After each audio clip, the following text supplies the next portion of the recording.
क्षमा breaking Jain news.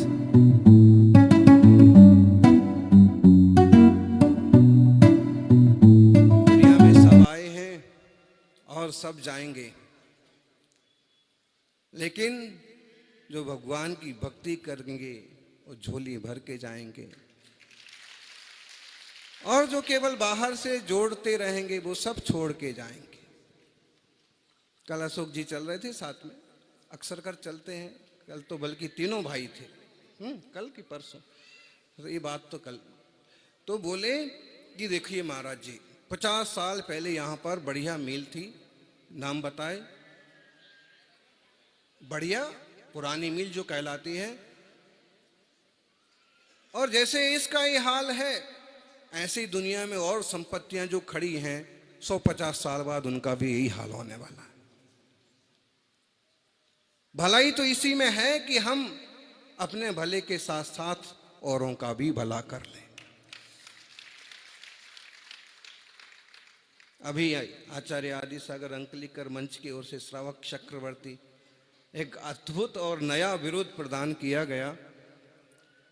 श्रावक 6 का आवश्यक कर्तव्य पालन करता है, और जिसमें आप किशनगढ़ में देखिए तो आपको बहुतांश लोग आवश्यक कर्तव्यों का पालन करते हुए मिल जाएंगे। बहुत सारे लोग ऐसे हैं कि वो भक्ति में, पूजा में, गुरु आराधना में जुटे रहते हैं, देव पूजा, गुरु उपासना, स्वाध्याय, संयम, तपह, और उसमें भी जो मुखिया हो उसे क्या कहेंगे? चक्रवर्ती। आप सबको ख्याल होगा, पूजा भक्ति में, गुरु आराधना में अशोक जी और उनका परिवार, और यहाँ तो फिर वो दूसरे अशोक जी, तीसरे अशोक जी, चौथे अशोक जी, एक पहले प्रकाश जी, दूसरे प्रकाश जी, ऐसे वो होते ना, सम्राट होते थे, प्रथम, द्वितीय, फिर उसी को। तो यहाँ श्रावकों में काफ़ी अच्छे भक्ति के भाव हैं। निरंतरता आप लोगों की इसी तरह से बनी रहे। हम खाएं भी ऐसा कि बीमार ना पड़ें, और हम भीतर से भी ऐसे रहें कि भीतर की चीज़ें हमें नहीं खाएं। बहुत चिंता, बहुत आक्रोश, बहुत कसाय, बहुत आसक्ति जीवन को नुकसान पहुंचाती है।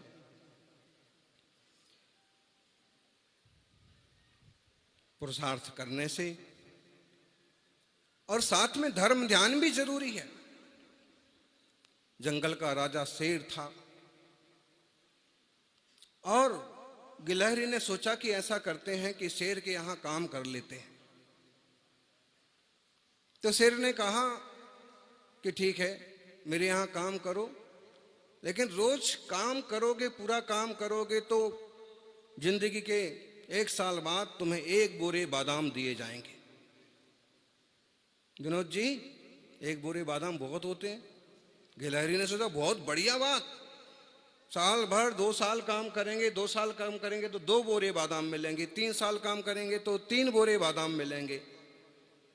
और उसने काम करना चालू किया, इतना काम कि शेर का जो भी काम होता, शेर का तो क्या काम होगा, फिर भी कहानी है, और हर काम करती।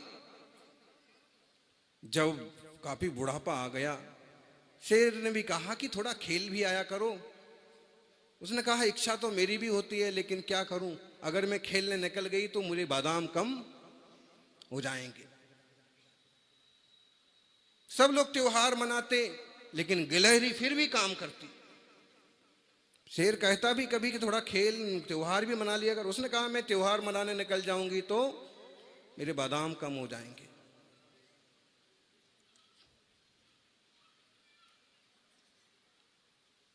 सब लोग अपने रिश्तेदारों के यहाँ घूमने फिरने मिलने चले जाते, लेकिन गिलहरी फिर भी नहीं जाती। अगर मैं 1 दिन की छुट्टी लेती हूं तो मेरे बादाम कम मिलेंगे। गिलहरी को खाने में अच्छी लगती है इस टाइप की चीजें, बादाम, बिजी, अखरोट, फोड़ फोड़ करके, तोड़ तोड़ के। और गिलहरी कैसे खाती? गिलहरी दोनों हाथों से खाती।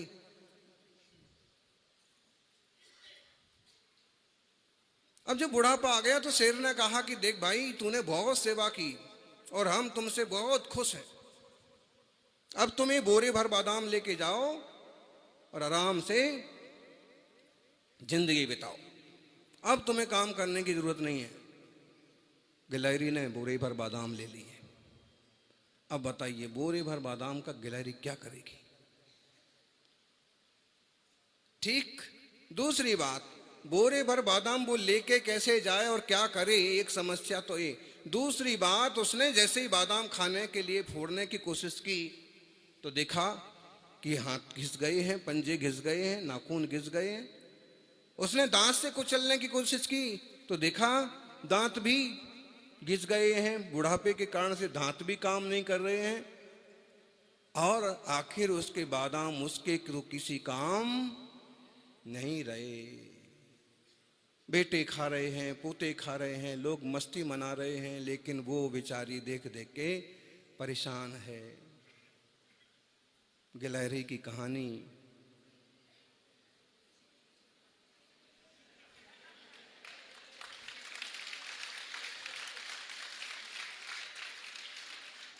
कहीं ना कहीं हम लोगों पर भी लागू हो जाती है, श्रावकों पर भी लागू हो जाती है। मंत्री जी दिन भर 24 घंटे मशक्कत करते हैं, क्या वैसा करेंगे, वैसा करना है, ये करना है, और यहाँ तक कि भोजन को भी टाइम नहीं निकल पाते। फिर बैठे हवाई जहाज में और पहुंचे मुंबई, फिर मुंबई से पहुंचे दिल्ली, दिल्ली से जयपुर, जयपुर से किशनगढ़ वापस, फिर बैठे रेल में, फिर दिल्ली, फिर संसद भवन, फिर वहां से वापस, फिर घर। चूंकि जिन्हें धर्म बुद्धि है तो उस भाग दौड़ में भी समय निकाल लेते हैं, लेकिन केवल एक ही लक्ष्य हो, और ऐसा करते हैं। बाद में बेटे बाप की वैल्यू नहीं करते। पिता कैसे फंड इकट्ठा करता है, अंत में होता है ना, क्या उस कौन सा फंड बोलते हैं उसको, इकट्ठा जो होता है, म्यूचुअल फंड या जिंदगी भर का वो जो प्रोविडेंट फंड और जो भी होता है, जब उसको मिलता है तो वो उसके हाथ में प्रायः नहीं रह पाता है। बेटा कहता है मुझे घर दिला दो, पोता कहता है मेरी सर्विस लगवा दो, बहू कहती है मुझे कुछ भी ला दो, और घरवाली कहती है जिंदगी भर सुख तो नहीं मिले, बुढ़ापे में ही कोई पिकनिक, कोई विदेश यात्रा करा दो। अब क्या करें? लेकिन अब वो हवा में घूमने लायक नहीं रहे। सरकार कहती है कि इस उम्र के बाद आप हवाई जहाज में इतनी लंबी यात्रा नहीं कर सकते, और इस देश में तो जा ही नहीं सकते, अष्टापद कैलाश की पहाड़ी तो तुम चढ़ ही नहीं सकते। फेल। बॉडी चेकअप हुआ। अब इतना जिंदगी भर का जो इकट्ठा किया वो किस काम आया? इसलिए ज्ञानी गिलहरी बनो, लेकिन इसके जैसे बुद्धू गिलहरी मत बनो। थोड़ा काम भी करते रहो और थोड़ा मुकाम भी करते रहो। थोड़ा अपनी खुशियों के लिए भी, थोड़ा धर्म ध्यान के लिए भी जीते रहो। मुनिराजों का जीवन देखो, उनने तो समझ लिया कि कुछ भी इकट्ठा करेंगे काम आने वाला नहीं है। इसलिए दौलत के नाम पर केवल पिच्छी और कमंडल, और ये इतनी बड़ी दौलत है कि इस दौलत के सामने श्रावक चक्रवर्ती भी प्रणाम करते हैं, चक्रवर्ती सम्राट भी, मंत्री महोदय भी, क्योंकि सच में इससे बड़ी दौलत तो और क्या हो सकती है। जिसके हाथ में पिच्छी है उसके साथ एक बात की गारंटी है कि एक कीड़े मकोड़े को भी तकलीफ देने वाला इंसान नहीं है। किसी आदमी का दिल दुखाना तो बहुत दूर की बात है, घास पानी पर भी पांव रखने वाला नहीं है। ये दयालु, कृपालु, करुणावान साधक है।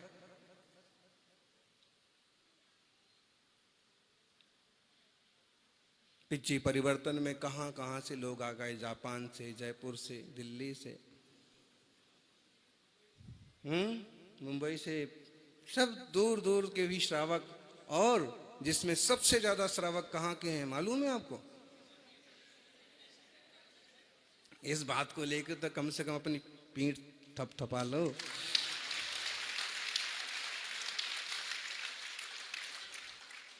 ज्ञानियों, बिजी रहो बट बी इजी। बिजी रहो फिर भी इजी रहो। जो भी थोड़ा सा समय मिल गया उसी में ही विनम्रता से, सरलता के सबसे सामने पेश आ लिए। मिलना तो उतना ही सा समय है। अब चाहो तो गुस्साते हुए जाओ और चाहो तो राजस्थान की सरकार की सचिव ने क्या किया कि युवाओं ने थोड़ा आंदोलन किया कि हमारी नौकरी का क्या है और ये और वो फलाना ढिकाना, सरकार क्यों कुछ नहीं करती। तो उसने क्या बोल दिया, सरकार से पूछ के पैदा हुए थे क्या? लोगों ने उसकी वहीं बैंड बजा दी। भले आप कितने बिजी हो, सचिव हैं, मंत्री कितने बिजी हो, जवाब तो ऐसा दो कि हाँ हो जाएगा, बिल्कुल हो जाएगा, पक्का हो जाएगा। इस साल नहीं हुआ अगले साल हो जाएगा, अगले साल नहीं हुआ 5 साल बाद हो जाएगा, 5 साल के बाद जब अगली बार हमारी सरकार आएगी।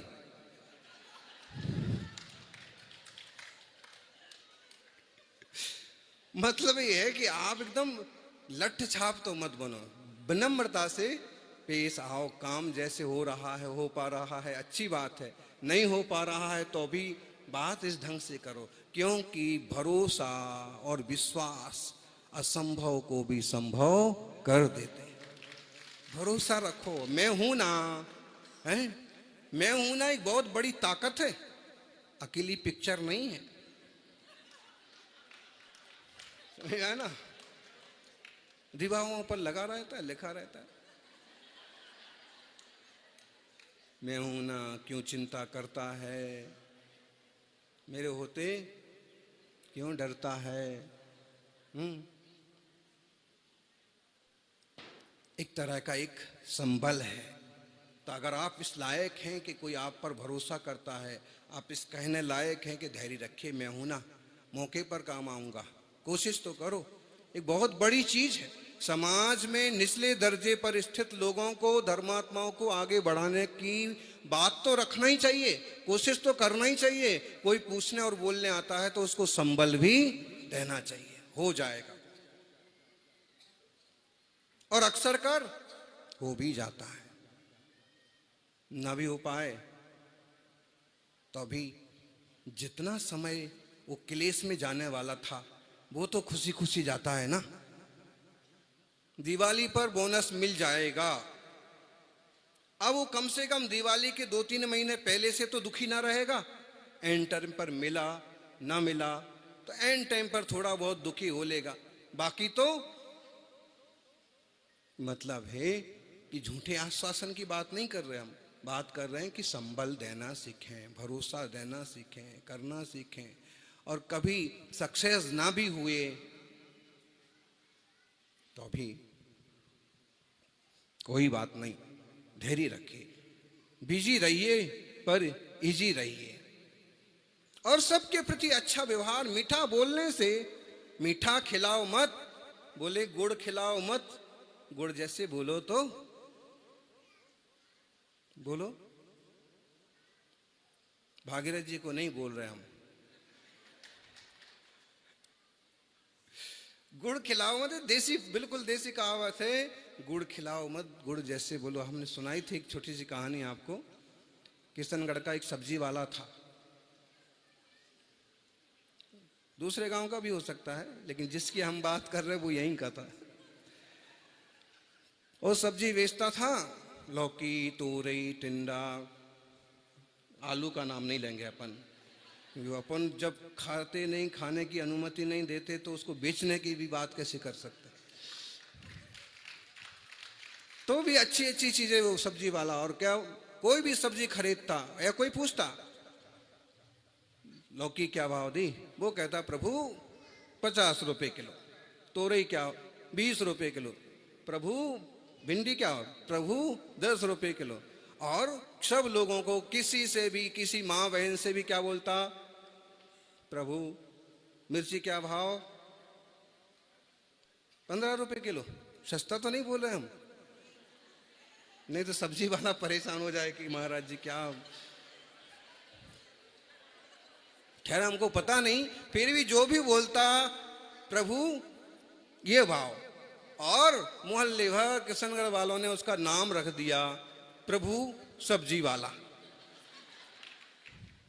अब उसको भी कोई पुकारता ना तो क्या बोल के पुकारता, ऐसे नहीं, ए भाई ए सब्जी वाला, ऐसे नहीं, उसको भी ए प्रभु। आओ तो काफी वो भी प्रभु हो गया। अभी तक तो वो बड़े घर वालों को प्रभु कहता था, अब बेचारा झोपड़ी वाला भी जिधर मोहल्ले से निकलता वो प्रभु कहलाता। लोग बोलते प्रभु, अब उसका याद तकिया कलाम। एक दिन किसी ने पूछा कि क्यों भाई तुम सबको, तुम्हारा नाम प्रभु है क्या? उसने कहा कि नहीं, मेरा नाम प्रभु तो नहीं है, मेरा नाम तो रामलाल है, प्रभु नहीं है मेरा नाम। तो तुम प्रभु प्रभु क्यों कहते हो, और फिर तुमको भी लोग प्रभु क्यों कहते हैं? उसने कहा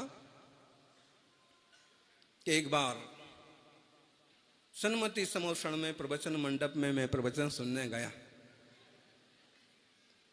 ओ महाराज जी की बात सुनी तो उन्होंने कहा कि गुड़ भले नहीं खिला सकते लेकिन गुड़ जैसा बोलो तो। किसी की सारी व्यवस्था नहीं कर सकते, किसी को बहुत सारा सहयोग नहीं दे पा रहे, लेकिन उसको एक संतोष की बात करो तो। ओ मुझे भी लगा कि क्यों कठोर शब्द बोलना, आज से मैं भी अच्छा बोलूंगा।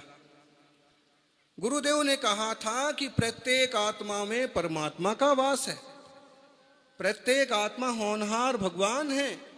महावीर स्वामी भी सादा जीवन से और तीर्थंकर परमात्मा के रूप तक पहुंचे, इसलिए सबके भीतर प्रभु विराजमान है, और इसलिए मैं सबको प्रभु कहता हूं। इससे क्या फायदा हुआ तुमको? बोले बहुत फायदा हुआ, सब्जी तो मेरी दोगुनी बिकने लगी, साथ में लोग पहले मुझे सब्जी वाला बोलते थे, अब मुझे लोग भी मुझे प्रभु बोलते हैं। मतलब समझ में आया? सासू बहू को अगर प्रभु बोले तो बहू भी सासू को, मेरी बहू तो देवी जैसी है, तो बहू भी सब लोगों को बीच में कहेगी मेरी सास महादेवी जैसी है। थोड़ा बड़ा चढ़ा के होना चाहिए ना, लेकिन शुरुआत तो कहीं से हो। श्रावकों आपस में भी सम्मान देना, सम्मानजनक बात करना। परिपाटियां तो हैं, सब तरफ हैं, रही हैं, पद्धतियां तो हैं, उसमें क्या करेंगे आप, लेकिन आचार विचार और व्यवहार की समझ रख ली तो आत्मीयता बहुत आगे लेके जाएगी आपको।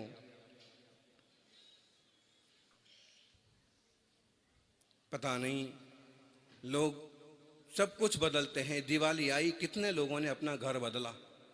धनतेरस को आए एक सज्जन, शायद वो थे पापा पापल्या, हाँ, तो एक पुराना सा घड़ा लेके आए, पुराना सा कलश, और उनने बताया कि हम लोगों ने अपना पुराना घर 35 साल से छोड़ दिया है ना, है जब भी छोड़ा है गंगवाल। अभी देखो इतना हमको अंदाज नहीं लगता, कोई बुरा मत मान जाना, क्योंकि अभी ये भी बाकलीवाल को कासलीवाल बोल रहे थे, वो कासलीवाल को चूड़ीवाल, और चूड़ीवाल को पापड़ीवाल, और पापड़ीवाल को बालीवाल, और बालीवाल को फुटवाल।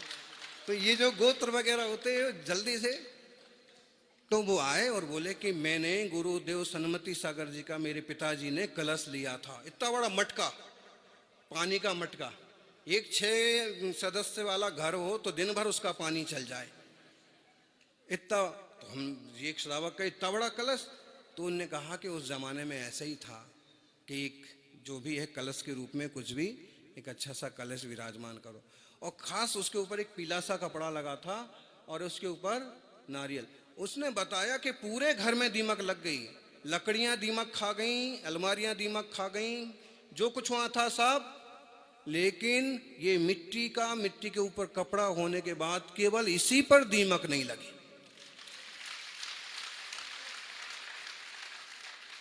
गजब की बात है।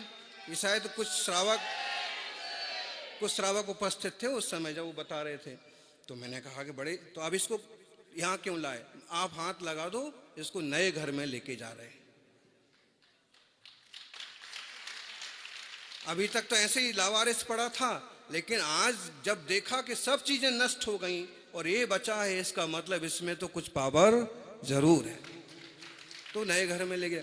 तो देखा जाए तो हमने नया घर भी बदल लिया, नई गाड़ी भी लेके आ गए थे वो विमल महेंद्र, और कितने लोग नई गाड़ी ले गए, नई लाड़ी भी कोई लेके आ गए होंगे। हाँ, नहीं तो सगाई तो हो ही गई होगी।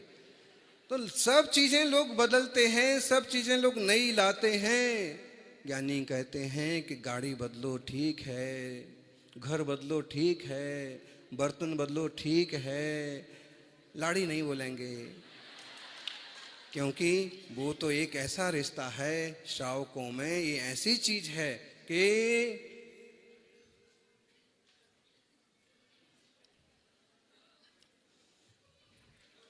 वो फिर भी गाड़ी चलती रहती है।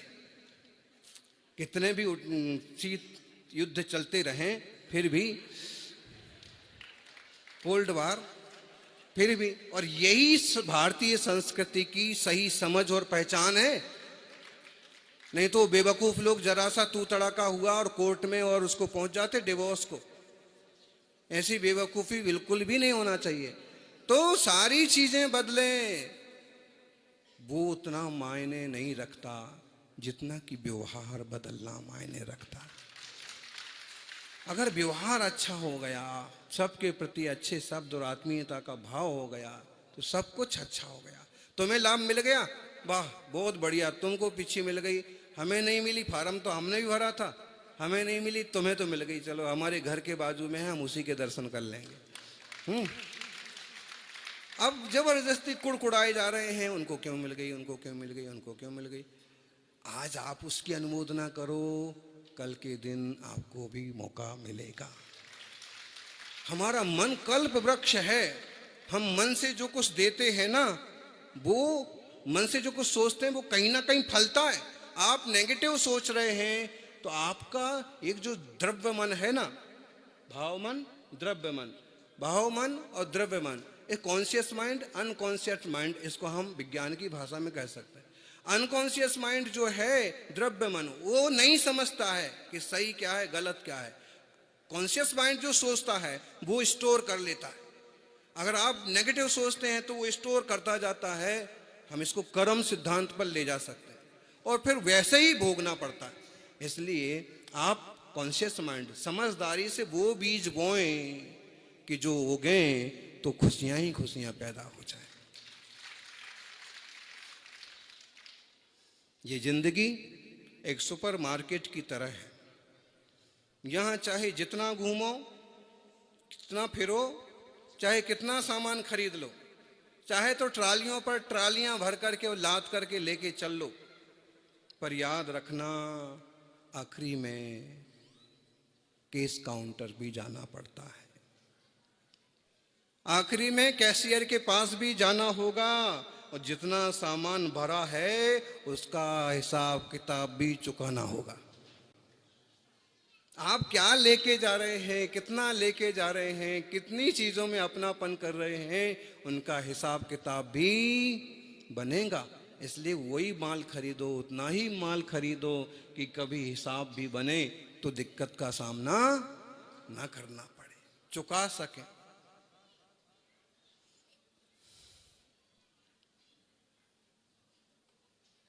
अपनी श्रीमती के साथ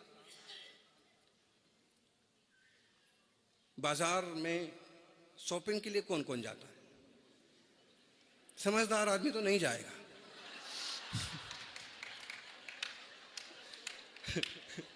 वो ज्यादा से ज्यादा ये कहेगा भाई तुमको क्या लेना है तो ये पैसे ले जाओ और तुम, क्योंकि वो खुद गया तो जितना जेब में है,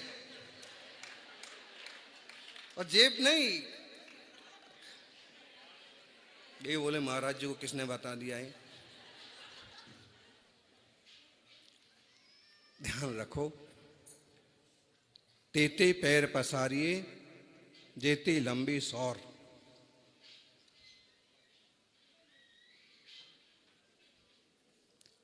जितनी क्षमता है उतने ही पांव पसारो। दूसरों का देखा देखी बहुत ज़्यादा इकट्ठा करने के चक्कर में कहीं अपनी गृहस्थी को ही परेशान ना कर बैठे, कहीं अपना ही नुकसान ना कर बैठे, तनाव और संक्लेश पैदा ना हो जाए, ये बात ध्यान रखिएगा। पिछी परिवर्तन की अंतिम बेला चल रही है। आचार्य कुंद स्वामी ने कहा है कि साधु का एक विशेष उपकरण है पिछी, जिससे जीवों की रक्षा होती है, कमंडल जिससे हाथ मुंह धोया जाता है, शास्त्र जिससे स्वाध्याय किया जाता है, और रज से दान मगहणम। उन्होंने लिखा, पट्टकेर आचार्य ने मूलाचार के 911 नंबर की गाथा में, रज से दान मगहणम मद्दव सुमालदा लहुत्तम च जत्थे दे पंचगुणा तम पड़िलेणम प्रशंसन्ति। कैसी होना चाहिए पिच्छी? बोले जिसमें धूल नहीं चिपकती हो, पसीना नहीं चिपकता हो, गीली हो जाए तो जल्दी सूख जाती हो, हल्की हो, सुंदर हो, लघु हो, सुकुमार हो, जिसमें ये 5 गुण हैं, वो पिच्छी स्वीकार करना चाहिए। और कम से कम पंख की हो, चूंकि हमें पूरे साल भर चलाना, इसलिए थोड़े ज्यादा पंख की भी रख लेते हैं। बल्कि शास्त्रों में तो ये लिखा 20-25 पंख, 40-50 पंख, बस 48 पंख की पिच्छी। पिच्छी कमंडल एक पुस्तक भी है। और ऐसी होना चाहिए जो मोर ने पंख निकाल के फेंके हों, उसके नाचने से उसने खुद खुजली चली हो और चोंच से निकाल दिए हों, वैसे पंख होना चाहिए। कोई मोर को मार करके अगर पंख लाता है तो आपका पिच्छी लेना बेकार है। इसलिए विश्वसनीय, अभी कह रहे थे ना, कन्हैया लाल बड़जात्या, संजय पापड़ी बाल, ये लोग जो हैं पहले पंख गुरु महाराज को देते थे। फिर अभी एक निवाई के श्रावक एक्टिव हुए, गोपाल जी, और भी 1-2 श्रावक हैं। तो हमने उनको पूछा कि कैसे आते हैं, कहीं ऐसा तो नहीं होता? उसने कहा नहीं महाराज जी, हम लोग अपने जो ग्राहक, दुकान के ग्राहक हैं, बस्तियों के लोग हैं, उनको बोल के रखते हैं, और ऐसे कर करके सब जगह से थोड़े थोड़े आते हैं, तब पिच्छी के पंख निर्दोष हैं, इसलिए पिच्छी मुनिराज रखते हैं। और जयपुर में तो ऐसा हुआ कि बिल्कुल ये भागीरथ जी की तरह ही एक सज्जन आए, ऐसा ही, तो उनने भी नाम बताया, राम कुमार चौधरी ऐसा कुछ। फिर बोले कि देखो, इतने सारे पंख उनके हाथ में, तो बोले कि देखो महाराज जी, ये मेरे खेतों में मोरों के गिरे हुए पंख हैं, ये आपको मैं समर्पित करना चाहता हूँ। आपके पास मोर पंख की पिच्छी है, तो आगे वो शायद पिच्छी परिवर्तन के दिन के कुछ पहले की बात। हमने वहीं मन से कहा कि हमारे लिए तो शुद्ध पंखों की व्यवस्था हो गई, खेतों से बीने हुए पंख आ गए। तो निर्दोष चर्या वाले मुनिराज, और मोर जिसे लोग कहते हैं ब्रह्मचर्या वाला प्राणी होता है, या जो भी मान्यता है, वो कार्तिकेय का वाहन भी है, कृष्ण के मुकुट में भी उसका पंख चढ़ा हुआ है, और मुनिराज के हाथ पिच्छी अमूल्य है। यह मोरों के साथ अन्याय नहीं होना चाहिए, और मुनिराजों के हाथ में पिच्छी हमेशा रहना चाहिए, जिससे जीवों की रक्षा हो, संयम की साधना हो। यही मंगल भावना। सबों से आग्रह है कि जैसे पिच्छी हल्की होती है, ऐसे अपने मन को भी हल्का बनाएं। जैसे पिच्छी सुंदर होती है, ऐसे अपने विचारों को भी सुंदर बनाएं। तो भगवान के परम पूज्य मुनि कुंजर अंकलिकर आचार्य 108 श्री आदि सागर जी मुनि महाराज के, तपस्वी सम्राट पूज्य गुरुदेव आचार्य श्री 108 संतमती सागर जी मुनि महाराज की, चतुर्थ पट्टाधीश पाकृत ज्ञान के श्री पूज्य गुरुदेव आचार्य श्री 108 सुनील सागर जी मुनि महाराज की, विराजमान चतुर्विद आचार्य संघ की अलंकरण पत्र भगवान महावीर स्वामी के 2550वें निर्वाणोत्सव की पुनीत वेला में आचार्य श्री आदि सागर जी महाराज अंकलीकर के चतुर्थ पट्टाधीश समता के सुमेरु पाकृताचार्य श्री सुनील सागर जी महाराज के पावन सानिध्य में आरहत धर्मानुसार यथानैतिक श्रावक धर्म के षडावश्यक कर्तव्यों का पालन करने वाले श्रावक शिरोमणि दानवीर भामाशाह, श्रीमान अशोक जी पाटनी, आर के मार्बल को हम सभी आज के इस पावन पुनित अवसर पर श्रावक चक्रवर्ती पद से विभूषित करते हुए गौरवान्वित हैं। श्रद्धावंत आचार्य आदिसागर अंकलेकर, अंतर्राष्ट्रीय जागृति मंच मुंबई महाराष्ट्र अध्यक्ष अजीत कासलीवाल सेलम, मंत्री जिनेंद्र शाह मुंबई, संयोजक प्रकाश काला किशनगढ़। शुभ दिवस 3 नवंबर 2024 किशनगढ़ राजस्थान। आइए आमंत्रित करता हूं जो आप सबकी जोरदार तालियों के साथ श्रीमान अशोक कुमार जी, सुरेश कुमार जी साहब पाटनी परिवार को आमंत्रित कर रहा हूं। निवेदन श्रीमती सुशीला जी, शांता जी पाटनी भी हमारे मध्य में उपस्थित है, आप भी आए। एक बार तालियों की गड़गड़ाहट बंदो आप सबकी रुकनी नहीं चाहिए। बहुत बड़ी बात है कि आपका अभिनंदन आदिसागर अंकलिकर मंच और मदनगंज किशनगढ़ के समाज द्वारा किया जा रहा है। उससे भी बड़ी बात है कि सर्व समाज के सामने आपका अभिनंदन किया जा रहा है। लेकिन उससे भी बड़ी बात यह है कि चरिया चक्रवर्ती के सानिध्य में आपको श्रावक चक्रवर्ती की उपाधि प्रदान की जा रही है। इससे बड़ी बात और नहीं हो सकती। श्रीमान भागीरथ जी साहब चौधरी से भी निवेदन कर रहा हूं, वे भी आए। श्रीमान भागीरथ जी साहब चौधरी।